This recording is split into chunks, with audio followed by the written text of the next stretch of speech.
All right, hello everybody. This is the Fantasy Sports Boss. Welcome to the Fantasy Sports Boss Fantasy Football Podcast. It is Saturday, July 29th, 2023. And training camp underway across the NFL. All the teams now fully practicing and getting ready for their preseason slate to begin. Before I go any further, make sure you hit that subscribe, the notification, and the like button. So, a lot to do today. Wanted to discuss the Joe Burrow situation, the fallout, of course, of the calf strain that he suffered a few days ago in practice. Also today, I want you to get your pens and paper ready because I'm going to be throwing a lot of numbers at you, fully going in on the quarterback tight end dilemma about drafting a guy in a single quarterback league and a single tight end league, drafting those guys early as opposed to the running backs and wide receivers. And I came up with some very interesting numbers. And as somebody who's a Travis Kelce booster in round one, I have to admit, this caught me a little bit by surprise when you really dig in the numbers. So stay tuned for that. But first, I wanted to go through some of the news of the day. Of course, the biggest is Joe Burrow. So Mike Garofalo of NFL Network spoke today, and he said that it's realistic to expect that Joe Burrow will be ready for week one.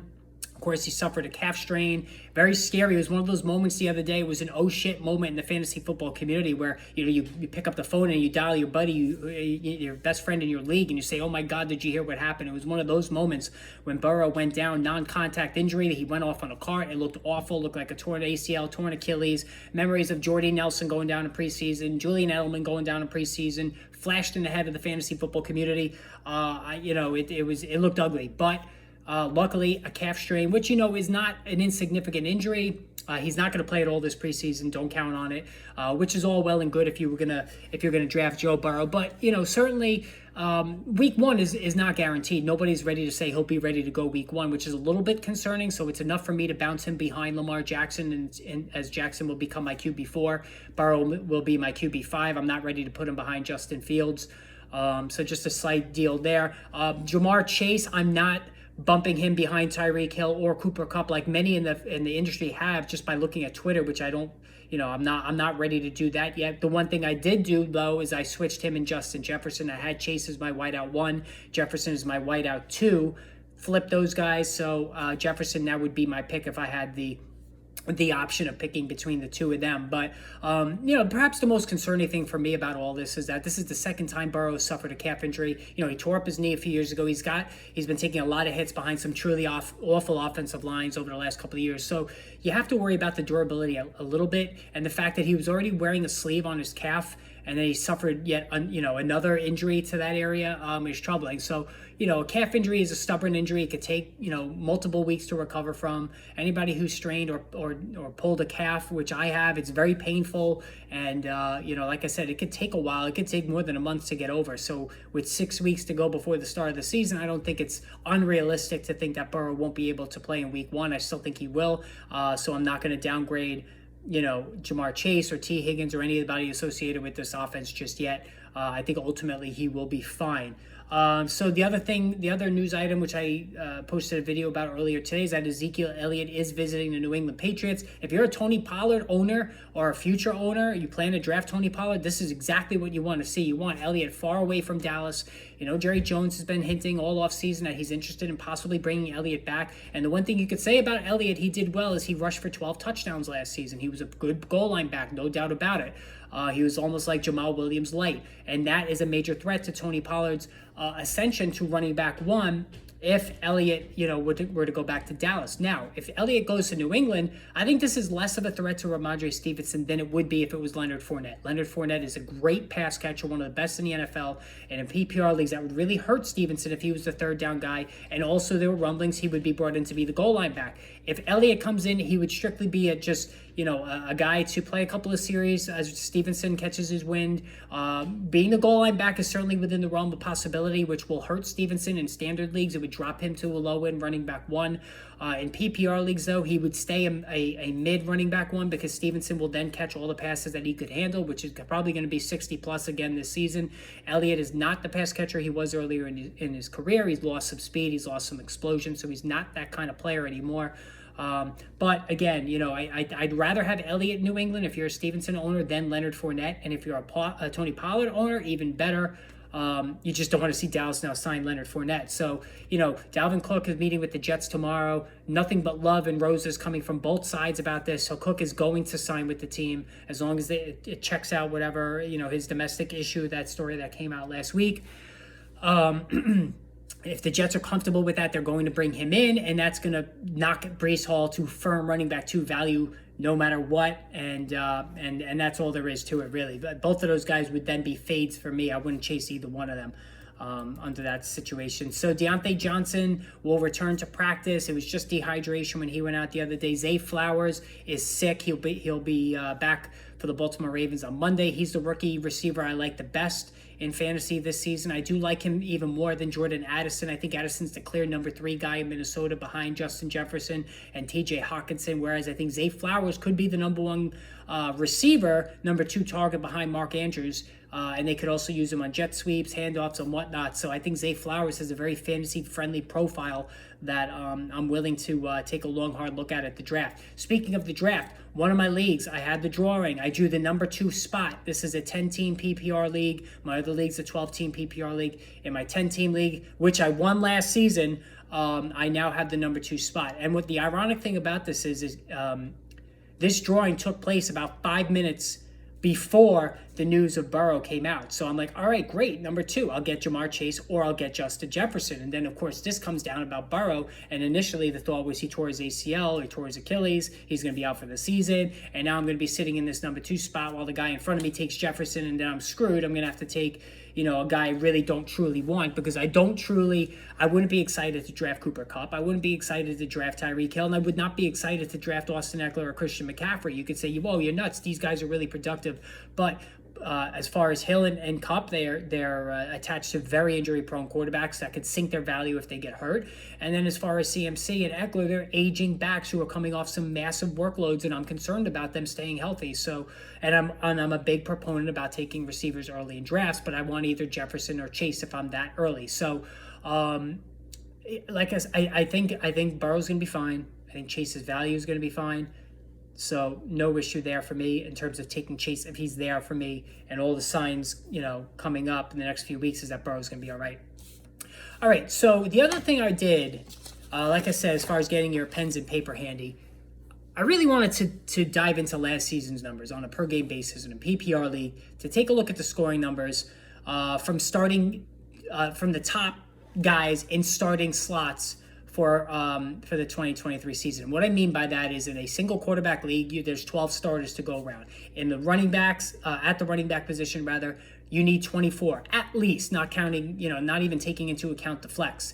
And in wide receivers, my leagues, I play 3 wideouts, so we need 36 wideouts to be accountable right there. Tight end, single tight end league, you only need 12. So the notion that you should be all receiver running back early kind of makes sense, because again, you need 3 wideouts and 2 running backs, whereas you just need a single quarterback and a single tight end. So, but I want to look at the numbers and dive in on them. So if you look at the quarterbacks last season, the top 12 quarterbacks on a per game scoring average per game basis. Now, Jalen Hurts paced the field number 1 at 25.6 a game. Trevor Lawrence was 12th at 17.9. That's a difference of 7.7 points per game from Hurts at number 1 to Lawrence at number 12. So really, a little bit more than a touchdown. Well, it really would be a touchdown because, whatever the yardage is, unless it's a really short touchdown throw, and 6 for the touchdown. So 7.7 is the split between the two of them.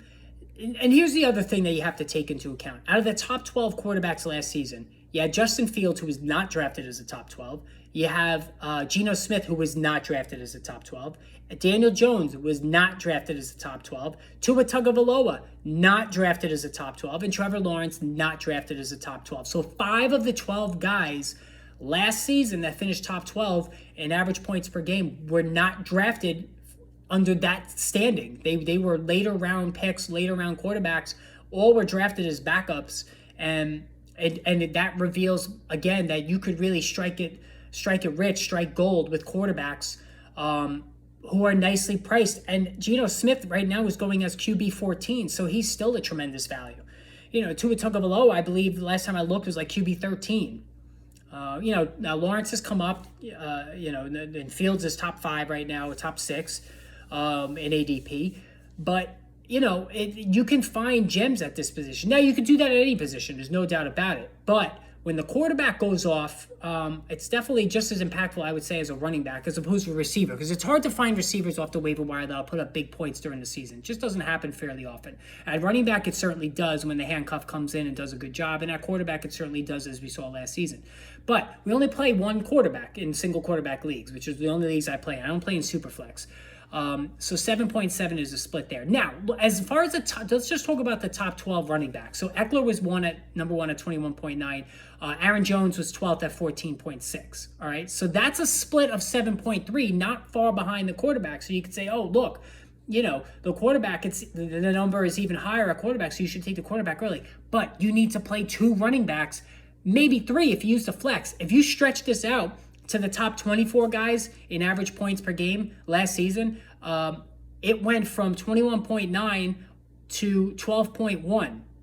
Okay, so that's a difference of 9.8. So from the number one starting running back to the 24th starting running back, that's a stretch of 9.8 higher than the 7.7 at quarterback. All right, wide receiver. Top 12 wideouts. Cooper Kupp was number one at 22.4. Jalen Waddle was 12th at 15.2. That's a 7.2 split, even lower than running back. And still relatively close to quarterback. But we need to play either two or three wideouts. If you're in a league that plays only two wideouts, right? The 24th guy was 13.4.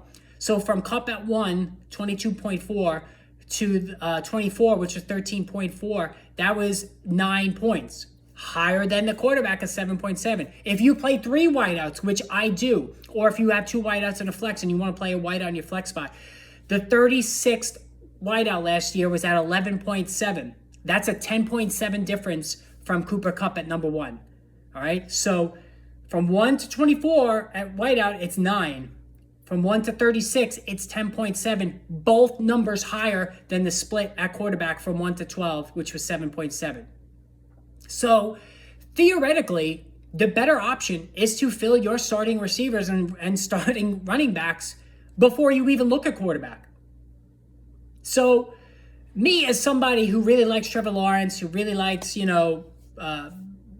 Lamar Jackson, all right, Justin Herbert as mid-round guys, I may now be more inclined to firmly stick with my stack of Geno Smith and Deshaun Watson. Now, I know they have, somebody pointed out to me, they have the same bye week. I understand that. So 1 week you pick up somebody that, to hold the fort, whatever. Or if you want to go Deshaun Watson, Daniel Jones, or Deshaun Watson, Tua Tagovailoa. Now the evidence here is pointing that you really should use your first 5-6 picks on receivers and wideouts. Now let's look at tight end, because this is significant. So Travis Kelce was number one with 18.6 per game. 12 was Darren Waller at 9.4. That's a 9.2 stretch. That's big, right? That's huge. So dwarfs to 7.7 at quarterback. So you could make the case, all right, Travis Kelce, I mean, my God, he's a cheat code. And I've been saying this all offseason, no doubt. But here's the thing you got to look at. A, you only play one tight end, right? B, if you don't get Kelce, there's 11 other guys in your league. Kittle was number 2 at 13.4. Okay, that's 5.2 behind Kelce. But from Kittle at 2 to Waller at 12, the difference was 4 points even. So if you take Kittle at 2 or Waller at 12, I mean, Waller's going to be better. Let's say Schultz or Higbee. Higbee was 10th. Schultz was 11th. And Njoku was 8th. If you take any of those guys, the difference is only going to be 4 between you and the 10 other guys in your league. Yeah, you're going to be behind the Kelce guy, but the guy who took Kelce is going to be hurt at running back or wideout. And if he goes quarterback tight end, he's going to be hurt at 2 of those spots. He's going to have to make up points later on. So again, I'm a Kelce apologist, but this has me thinking now, maybe I should just fill out wideouts, running backs. And we have the buys too we got to worry about. We got to worry about the bye weeks. If you're in a league with the flex doesn't play at quarterback, which is, in my 2 leagues, we have a flex where the quarterback doesn't play. That's another avenue where the quarterback's not even being used. Now, the tight end, we could put the tight end in there, but you're never going to play 2 tight ends, all right? So that's just never going to happen. So I have to be honest. You're going to have to probably rewind this a few times to listen to this again. But the stretch from quarterback 1 to 12 in a single quarterback league is 7.7. From 1 to 24 at running back, it's 9.8. From 1 to 24 at wideout is 9. 1 to 36 at wideout is 10.7. And then from 2 to 12 at tight end is only 4 if you don't get Kelsey. So these are pretty stark numbers. I have to be honest with you. I'm so tempted with the Kelsey thing because you know what? The touchdowns, the yards, he's the number one target by a mile. I mean, it just blinds you, no doubt about it. But these numbers, they don't lie. So if you use the first 6 picks of your draft on 3 running backs, 3 wide receivers, and then round 7 you could get Darren Waller. He's rising. All right, Pat Freiermuth. Pat Freiermuth, if you look at his numbers and his advanced metrics, they were really good. You could go Dalton Schultz. They got to throw to somebody. There's nobody to throw to in that offense. You have a rookie quarterback. Rookie quarterbacks love their tight ends. You can go Dalton Schultz on the cheap. You could get Geno Smith real cheap. Let's look at the.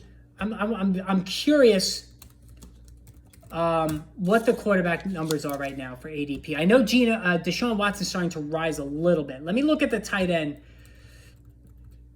All right, at quarterback right now. Let me put this for PPR, even though it doesn't matter for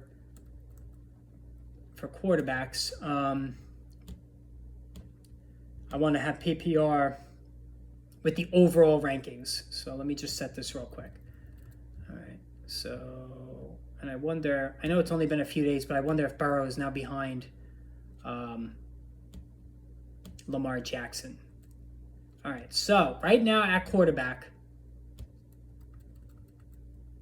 Mahomes is 1, Allen 2, Hurts is 3. Burrow is still holding at 4, and Lamar Jackson's 5, Justin Fields is 6, Herbert's 7. Herbert rose a little bit. He now lapped Lawrence. Lawrence is 8th. Deshaun Watson is 9th, so Deshaun Watson has come up. He was like 10th or 12th last time I looked. So, and he's going 79 overall. So that's the 7th round. Right? 60. Yeah, that's the 7th round. So you're going to have to use a 7th round pick on Watson, which, again, is not horrible. You know, Dak Prescott, Tua Tagovailoa is pick 92, QB 11. So you can always pair those 2 guys together. Now, at tight end, right now,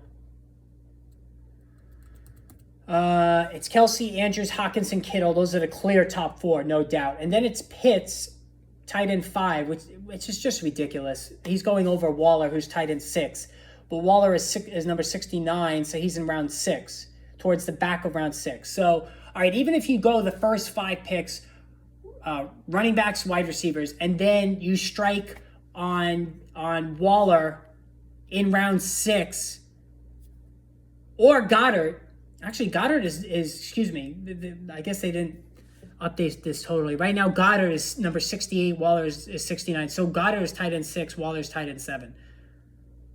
All right. So you can go either guy.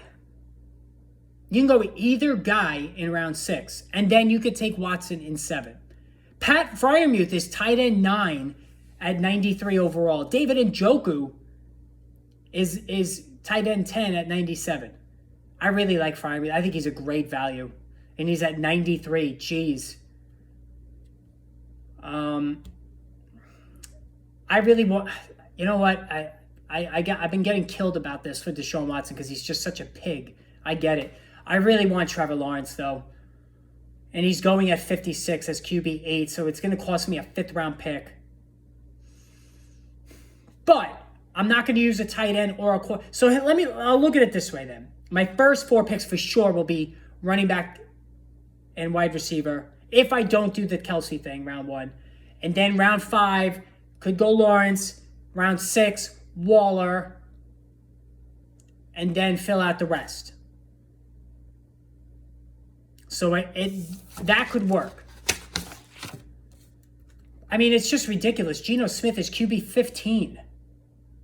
Anthony Richardson's QB 16. I mean, you could shoot for the moon there. You can go Geno Smith and then Anthony Richardson and go real cheap at quarterback. Oh my God. Daniel Jones, I'm a Giants fan. I really don't want Daniel Jones because I don't want to be doubly pissed off if the Giants suck one week and then I got to see him putting up an awful outing. You know, Tua doesn't run, so he's always hurt. You know, Kirk Cousins, Aaron Rodgers, both tremendous passers, but I'm moved away from those kind of guys, those pure. I really like Justin Herbert. He's going 42 overall. Yeah. So, again, you only play one quarterback. In a one-quarterback league, you could get away with it. You could get away with it. And then you don't, like the guy who takes that quarterback early is depriving himself of running back or receiver. You don't want to be caught in a situation where your running back 2 is Antonio Gibson, Jerick McKinnon, you know, Brian Robinson, or your wide receiver 3 is like, you know, I don't know, Sky Moore, somebody like that. All right. You want to aim to do better. So the numbers that I gave you kind of back up the notion that you should go wide receiver, running back, wide receiver, running back. And then at least maybe round 5, the earliest round 5, start looking at the quarterback. And around 6, you could start looking at the tight end. So that's how I, right at this very moment, I'm looking at it. All right, anyway, guys, make sure, again, you hit the subscribe button. Keep those emails coming, rangerfan28@yahoo.com. I didn't get to go through any emails today, but I a little pressed for time today, so I wanted to just jump on and do a quick podcast with you. But anyway, we'll talk soon. Lots of videos coming. Hit the subscribe button. Take care, guys.